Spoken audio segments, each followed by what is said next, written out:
Hi மக்களே, சிலஞ்சிறு கிளியே serial மே 15 2026 என்னென்ன நினச்சுன்னு பார்க்கலாம். அதுக்கு முன்பு channel Tamil serial talk subscribe பண்ணி லைக் பண்ணிக்கோங்க, பெல் ஐக்கானே கிளிக் பண்ணிக்கோங்க, ஹைப் பட்டனையும் தட்டி விடுங்க. கோயிலுக்கு வராங்க சிவா, இந்து, சித்ரா 3 பேரும். நீங்கள் உள்ளே போங்க, நான் பின்னாடியே வரேன் சாமி கும்பிட்ற மாதிரின்னு சொல்கிறாரு சிவா. இவங்க 2 பேரும் உள்ளே போகிறாங்க. உள்ளே போயிட்டு வெயிட் பண்ணிகிட்ருக்காங்க. அந்த கதிர் ஃபோன் பண்ணுறான். என்ன எங்கே இருக்கீங்கன்னு கேட்கவும், நாங்கள் வந்துட்டோம் அப்படின்னு சொல்கிறா இந்து. நான் வந்துக்கிட்டே இருக்கேன், இன்னும் 5 நிமிஷத்தில் வந்துடுவேன். அங்கே முருகன் கோயில் பக்கத்தில் ஒரு மண்டபம் இருக்குது தெரியுதுல்ல, அங்கே போய் வெயிட் பண்ணுங்கள், நான் வந்துடுவேன் 5 நிமிஷத்துலன்னு சொல்கிறான். சிவா வந்து கோயிலுக்கு போகிறதுக்கு முன்னாடியே ப்ளூடூத் கொடுத்துருப்பாரு. எதுவாக இருந்தாலும் எனக்கு சொல்லுங்கள், என்னை இதில் வந்து உள்ளே இருக்கிற எங்கள் டீமும் இதில் வந்து கனெக்டாக இருப்பாங்க, நீங்கள் சொல்கிறத வந்து நாங்கள் எல்லாருமே கேட்போம் அப்படின்னு சொல்லி அவங்கள்ட்ட கொடுக்குறாரு சிவா. அவங்களும் இந்த ப்ளூடூத்தை காதில் வச்சுருக்காங்க. சிவாவும் அப்போ தான் சாமி கும்பிட்ற மாதிரி உள்ளே வராரு. வந்துக்கிட்டு ஃபோன் பண்ணுறாரு எல்லாருக்கும். இது மாதிரி அலர்ட்டாக இருங்க, அவன் வந்தோடனே நான் சொல்கிறேன், நான் சொல்கிறதுக்கு முன்னாடி எதுவும் பண்ணிடாதீங்க அப்படின்னு சொல்கிறாரு. இவங்களும் வெயிட் பண்ணிகிட்ருக்காங்க. அந்த கதிர் வந்துடுறான். உடனே சித்ரா பார்த்துட்டு சொல்கிறா, அக்கா அங்கே பாருங்கள் வந்துட்டான் அவன் அப்படின்னு சொல்கிறா. இவங்க ஃபோன் வச்சுருக்காங்கல்ல காதில் ப்ளூடூத்து, அதில் வந்து கேட்குறா என்ன ஆச்சுன்னு கேட்குறாரு சிவா. அந்த கதிர் வந்துட்டான், பின்வாசல் வழியாக வந்திருக்கான் கோயிலுக்குள்ளே அப்படின்னு சொல்லி கதிரை பார்த்துடுறாரு சிவா. உடனே அவங்க டீமுக்கும் சொல்லிடுறாரு, பட்டு வேஷ்டி கட்டிட்டு வந்திருக்கான்ல அவன் தான் கதிர், அலர்ட்டாக இருங்க அப்படின்னு சொல்லிடுறாரு. உடனே கிட்ட வந்து அவளை தொட்டு தொட்டு பேசிகிட்டு இருக்கா. ஏய் சும்மா இரு அப்படின்னு சொல்லி திட்டுறா சித்ரா. ஏய் சித்துமா நமக்கு கல்யாணம் ஆக போதுடா அப்படின்னு சொல்லி இனிமேல் இப்படிலாம் நடந்துக்கூடாதுன்னு சொல்கிறான் அவன். இந்து கேட்குறா, கருணா எங்கே அப்படின்னு கேட்கவும் அவன் சொல்கிறான், நான் எப்போ சித்ரா கழுத்தில் தாலி கட்டுறனோ அதுக்கப்புறம் தான் கருணா வந்து நான் விடுவேன், உனக்கு சொன்னால் புரியாதா அப்படின்னு சொல்லிட்டு அங்கே ஆல்ரெடி கல்யாணத்துக்காக ஐயர் எல்லாமே ஹோமம் வளர்த்து ரெடியாக இருக்குது இவங்க தாலி கட்டுறதுக்காக.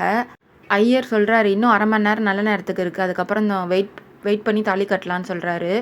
அதெல்லாம் முடியாது, இப்போயே தாலி கட்டணும், நான் சொல்கிறதா நல்ல நேரம் அப்படின்னு அந்த ஐயரே திட்டுறான்.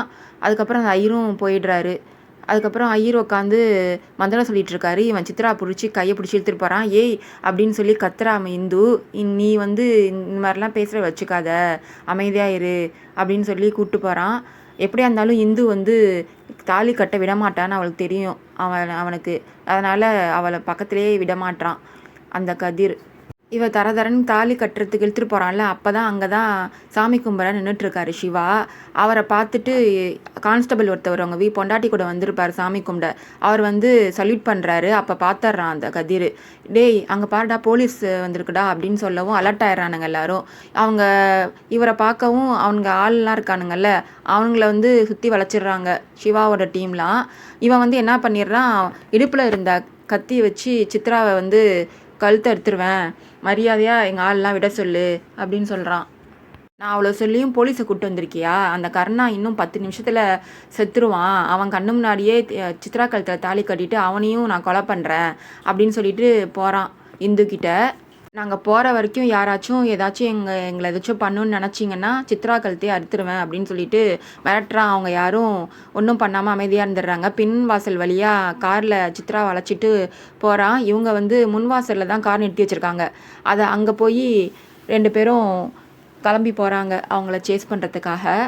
அவள் சொல்கிறா இந்து சிவாட்ட, சார் என்ன சார், நான் அவங்க அம்மாவுக்கு வந்து நல்லபடியாக கூப்பிட்டு வந்துடுவேன் அப்படின்னு சொல்லி வாக்கு கொடுத்துருக்கேன், என்ன சார் இப்படி ஆயிடுச்சின்னு சொல்லவும், அந்த கான்ஸ்டபிளால் தான் அந்த மாதிரி ஆயிடுச்சு, நான் இதை எதிர்பார்க்கவே இல்லை அப்படின்னு சொல்லி காரில் போயிட்டுருக்காங்க. அப்போ இந்துவுக்கு வந்து கருணாவோட பழைய ஞாபகங்கள்லாம் வருது. அவங்க ஒன்றா இருந்தது, பேசினது, கல்யாணம் ஆனது, அதுக்கப்புறம் நடந்தது எல்லாமே யோசித்து பார்த்துட்டு வரா. அப்போ தான் சொல்கிறா, சார் சித்ரா வந்து ரொம்ப சின்ன பொண்ணு, அவளுக்கு ஏதாச்சும் ஆயிடுமோன்னு பயமாக இருக்குது, நீங்கள் தான் சார் காப்பாற்றணும் அப்படின்னு சொல்லும்போது சிவா சொல்கிறாரு, ஏற்கனவே நான் சித்ரா அட்ரஸில் ஜிபிஆர்எஸ் கனெக்ட் பண்ணியிருக்கேன், அவன் வந்து என்ன சொல்லிட்டு போனால் 10 நிமிஷத்தில் வந்து கருணாவை கொல்றுவேன் தானே அவன் சொல்லிட்டு போனான், அப்போ பக்கத்துலேயே அவன் இடத்துல தான் எங்கேயோ அவன் இருக்கான், சித்ரா ட்ரெஸ்ஸில் ஜிபிஎஸ் கனெக்ட் பண்ணிருக்கிறதுனால நம்ம சீக்கிரமாக போயிடலாம், கவலைப்படாதீங்க கருணாவை காப்பாற்றிடலான்னு சொல்கிறாரு. இவளுக்கும் அப்போ தான் சந்தோஷமாக இருக்குது. சாமியெல்லாம் வேண்டி வரா. அங்கே இந்துவோட அம்மா இருக்கால சுகுணா, அப்போ அவங்க வந்துடுறாங்க வீட்டுக்கு. ஜெயந்தி கேட்குறா, என்னக்காச்சு அவங்க இருந்தாங்களா ஹாஸ்பிட்டல்லன்னு கேட்கும்போது, நாங்கள் போகும்போது இல்லை, அதுக்கப்புறம் சித்ரா ரெஸ்ட் ரூம் போயிருந்தாப்புல இருக்குது, அதுக்கப்புறம் வந்தா அப்படின்னு சொல்கிறாங்க. சரிக்கா எப்படியோ சித்ரா இருந்த வரைக்கும் சந்தோஷம் அவங்க எங்கே அப்படின்னு கேட்குறாரு அவங்க மாமனார்.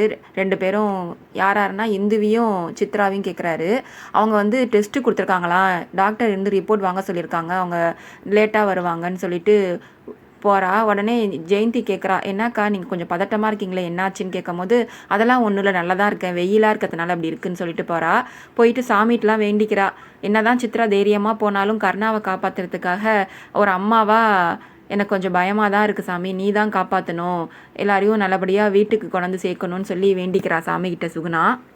ஜெயந்தி யோசிச்சுட்டு இருக்கா, அக்கா ஏதோ பதட்டமாக இருக்கிற மாதிரி இருக்குது, ஏதோ மறைக்கிற மாதிரி இருக்கே அப்படின்னு அவள் யோசிச்சுட்டு இருக்கா ஜெயந்தி. இந்த கதிர் வந்து சித்ராவை ஒரு குடோன் மாதிரி இருக்குது அங்கே கொண்டு போயிடுறான். அங்கே தான் கருணாவையும் கவர் மாதிரி முகத்தில் போட்டு கட்டி வச்சுருக்கான். அப்போ சொல்லிகிட்டு இருக்கான், இதோ இருக்கான் பாரு உங்கள் அண்ணன், இன்னும் கொஞ்ச நேரத்தில் சாவ போகிறான், அவன் கண்ணு முன்னாடியே உனக்கு நான் தாலி கட்டுறேன்னு சொல்லிட்டு இந்துவுக்கு ஃபோன் பண்ணுறான்.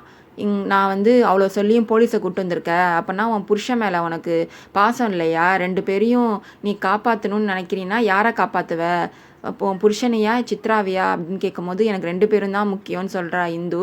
அப்போனா நான் குடித்த சான்ஸை வந்து மிஸ் பண்ணிட்ட, நீ இப்போது என்ன பண்ணுறீன்னா நான் வந்து தாலி கட்ட போகிறத நீ பார்த்து, நான் தாலி கட்ட போகிறத பார்த்து நீ கதற போகிற, உனக்கு பிடிக்காத செய்ய போகிறேன் அப்படின்னு சொல்லிட்டு அவன் இதை பார்க்கட்டும் கருணாவும் அவன் கண்ணை மட்டும் தெரிகிற மாதிரி கவரில் ஓட்டை போட்டு விடுங்கடான்னு சொல்கிறான்.